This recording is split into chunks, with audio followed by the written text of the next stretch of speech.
Dogs experience care and love for the first time after being saved from a meat farm.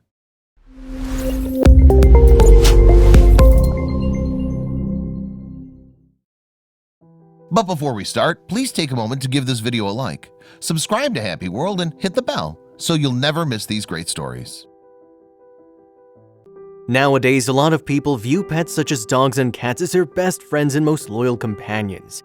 For most people, even the very thought of eating their pets sounds disgusting and, simply speaking, immoral. However, some countries in the world, especially in Asia, are still passively practicing cruel businesses such as dog farms. Unfortunately, most Asian countries, even in the year 2021, don't have straightly set laws forbidding the slaughter of dogs for food, but as of recently, a lot of new measures and regulations have been put in place trying to prevent such unethical farms from actively existing and exploiting animals for meat in brutal ways. There are also a lot of active organizations that are doing life-saving work for animals all across the world, and one of them is known as NGO HSI, Humane Society International.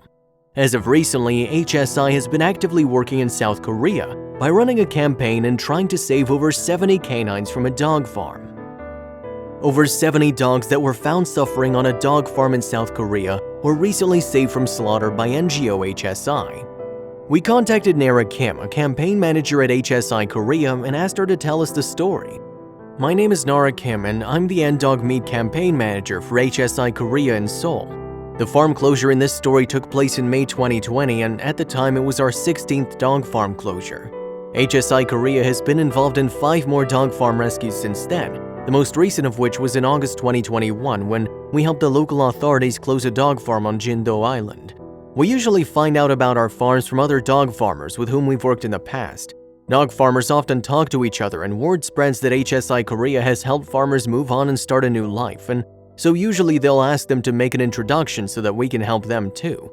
Other times we'll be approached by one of our partner animal groups in Korea for help in rescuing dogs from a farm that has agreed to close. We never try to persuade a dog farmer to close. We don't need to because so many of them are keen to leave the industry.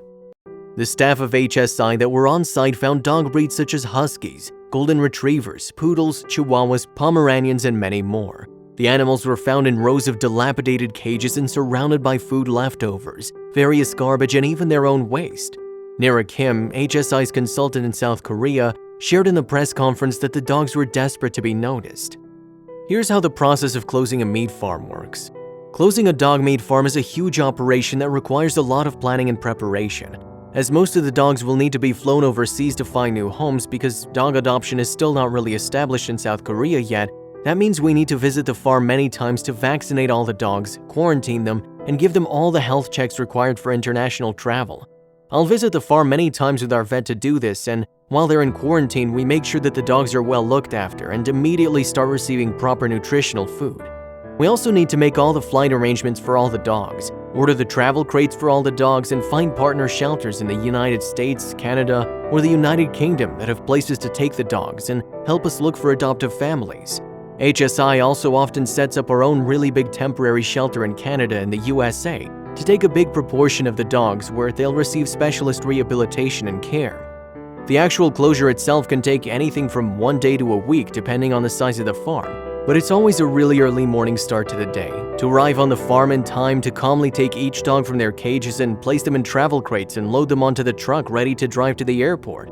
Removing terrified dogs from their farm cages requires patience and skill, and it's something I've done now for many years, so I think I'm pretty good at reading the dog's body language and helping them conquer their fear. Once at the airport, there's lots of paperwork to do before they can fly, but once they're on their way, I feel a mixture of relief and happiness, but also sadness because I become so bonded with the dogs and I miss them very much. But I know that they're going to have happy lives full of love and kindness. Some of the dogs were desperately jumping for me to notice them and offer some affection, while others hid at the back of their cages in fear. Nara tells us what the dogs mentioned in this article are doing now.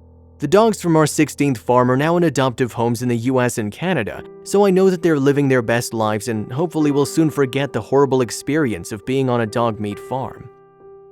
Next, Song Kim, who is the owner of the said farm, said that he had been running his business for over 40 years, but was concerned over the fact that the business itself had no future going forward. He allowed the HSI staff to take over and as of now has left the dog farming behind, and has been working as a farmer by growing vegetables. Nara shares the most difficult part of caring for animals saved from a meat farm. Some of the dogs recover remarkably quickly considering the suffering and deprivation on the farms, but others need much more time to overcome their fear of people, and so that's where we spend time with them to rehabilitate them. Some of the dogs we find on every farm are abandoned pets, so they can probably adapt back to a family life more easily. But most of the dogs have spent their whole lives in a wire cage and so need to help to learn how to be a dog. They don't know how to lie down on a soft bed, they don't know what a TV is or a lawnmower or a washing machine, or how to play, so everything for them is totally new and probably quite frightening. That can be difficult and hard work, but it's also incredibly rewarding to watch these dogs come out of their shell and embrace their new lives. Naxon told HSI staff that although he entered the business believing he'd make good money, he was no longer doing so. Here's what Nara thinks of the future of meat farms. I do think that it's the beginning of the end of the dog meat farms in South Korea. The pace of change in my life is already amazing, even in the past 5 or so years. More and more farms are closing because so few people now want to eat dog meat. It'll be the best thing for dogs, but also for the farmers when all dog farms close because it's a dying industry. It hasn't really worked out that way. I earn nothing from this dog farm and pressure from the government is increasing, so it's not a good business at all. Nara answered what surprised her most about this story.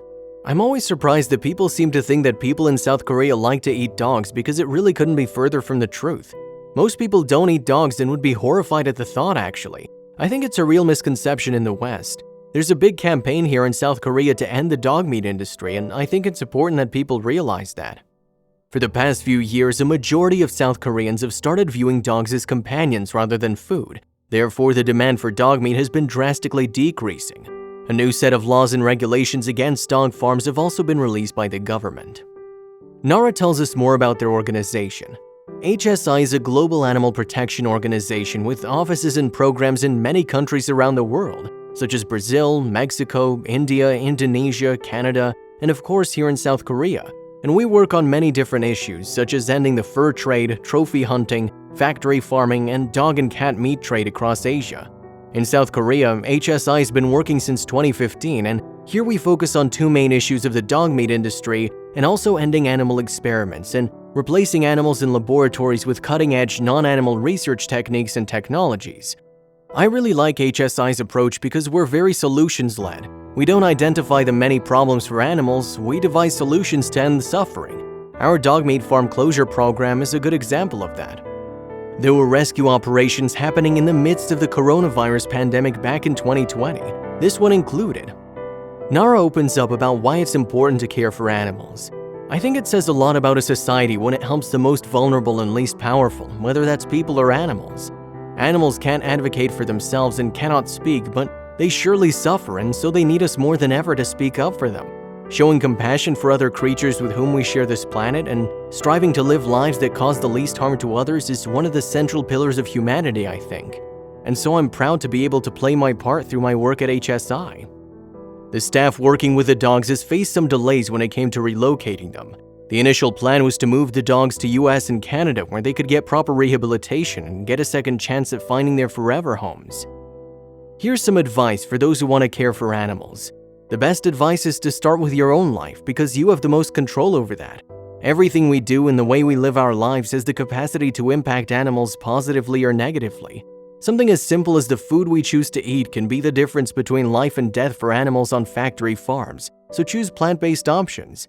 Replacing meat and dairy with vegan options is increasingly easy these days, including in South Korea, and it's also better for our health and our planet.